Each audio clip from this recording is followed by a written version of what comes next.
So, the following bits of information I'm about to share with you should not take the place of medical advice that you may receive, but this is coming from a holistic health practitioner. Okay, I look at everything from a holistic perspective and have for many years now, both personally and professionally. So, you can pair that with any medical treatment or advice that you are undergoing or receive. And I hope this helps you. I hope that, as we are nearing the astrological new year, that there is a fire being sparked or stoked in your being to move a little more.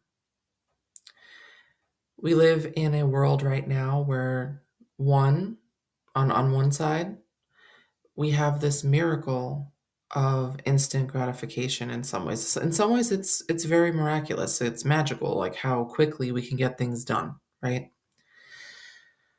But on the flip side, it it really does affect your psyche. It affects the way you move and do things. It affects your perspective on how fast everything should go, including your own health and well-being.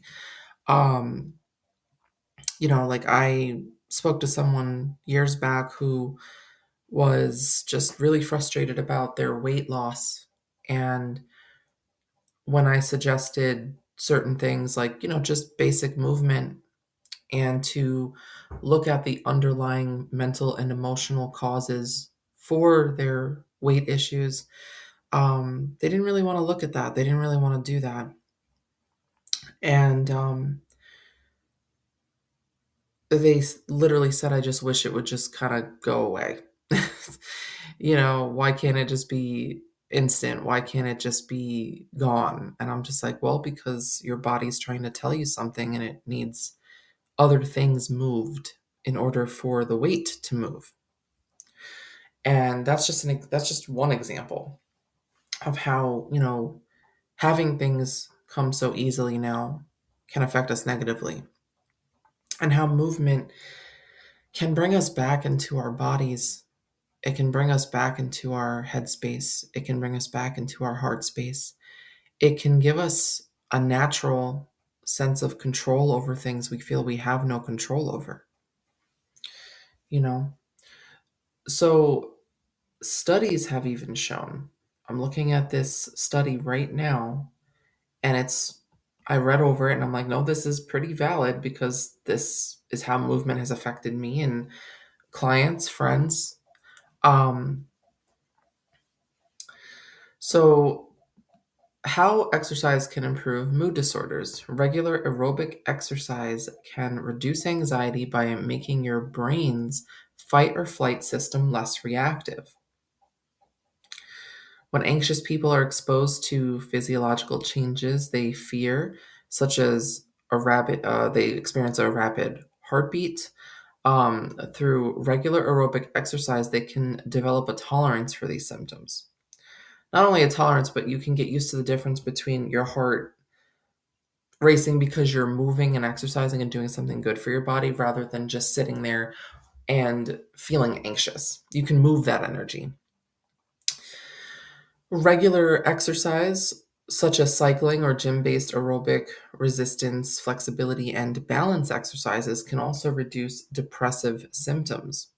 Exercise can be as effective as medication and psychotherapy.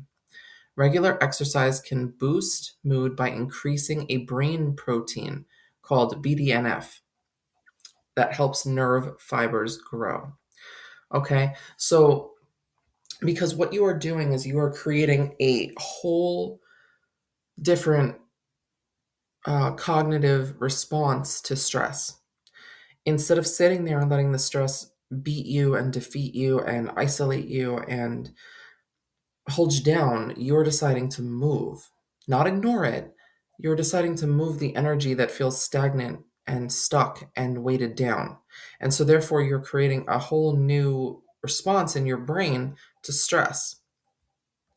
And that can help decrease anxiety and depression because you're teaching yourself on a deeper level there's a solution for this.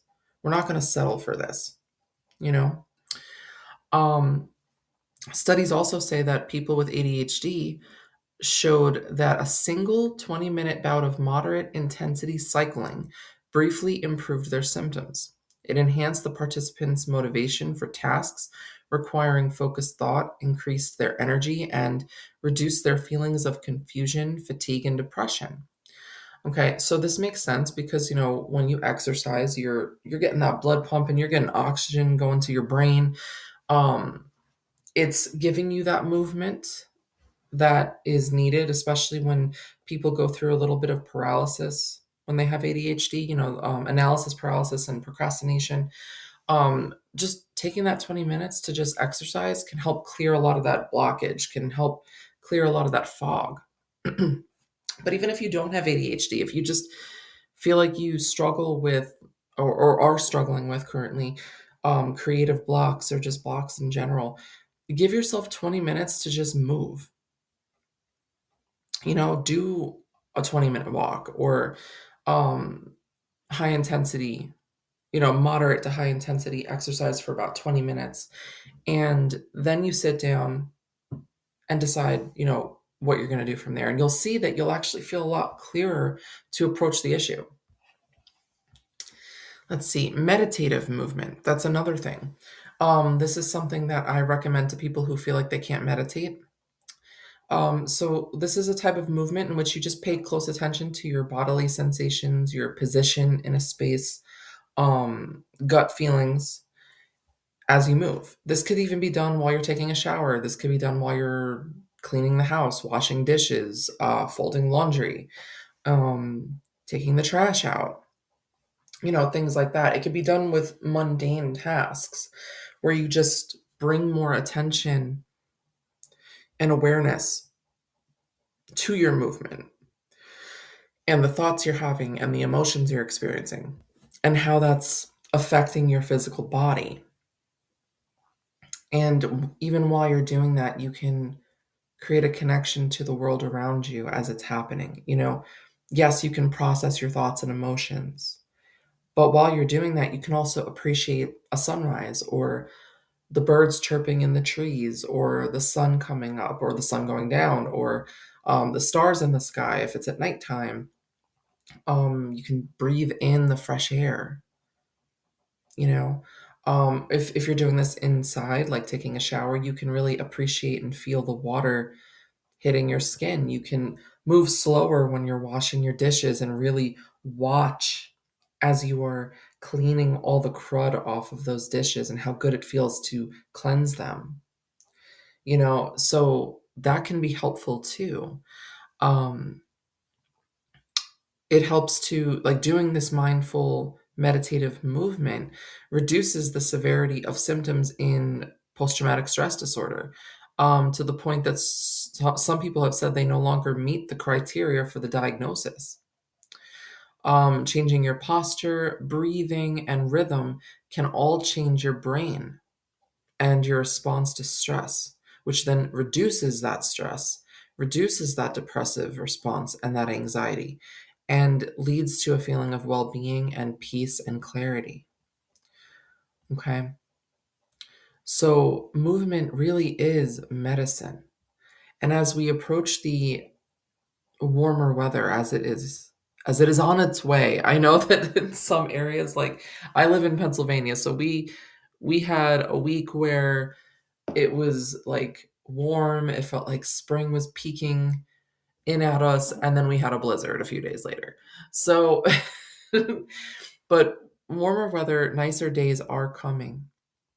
And I hope this inspires you to utilize those days for some movement, some medicinal movement, mindful movement.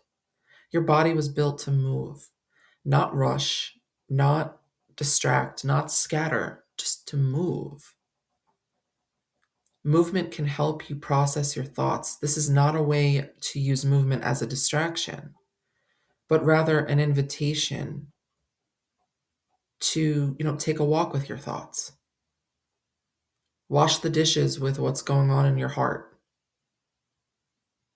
Take a shower with your aches. Dance out your passion. This is an invitation to recognize that you were made to move, not rush. Like I said, not rush or scatter, not stay busy, to move and be moved. And I hope that inspires you to really think about how you want to magically and medicinally move your body going forward. I'd love to hear from you in the comments below. I'd love to hear how this inspired you to move. I'd love to hear if you have any questions or feedback on this topic. Um, if you need any support in this, I would be more than happy to help you create a plan of medicinal movement for yourself that is beneficial for you and your needs. So if that is something that reaches you, finds you, resonates with you, I would suggest you book a consultation. I'll put the link in the description below and we can talk it out. We can see where you're at and what kinds of movement would be most beneficial for you and why. Thank you so much for listening. If this found and fed your spirit and you feel like you know somebody that might need to hear it too, I'd be grateful if you share. If you haven't already, I'd also appreciate if you subscribe to the channel so this way you can be the first to see all the latest uploads, because I do cross post these, but they hit YouTube first. So if you want to get access to these videos when they first hit the internet, then I would suggest subscribing to my channel. So I love y'all. Have a beautiful week. Stay safe, stay well, healthy, happy, and free. Blessed be.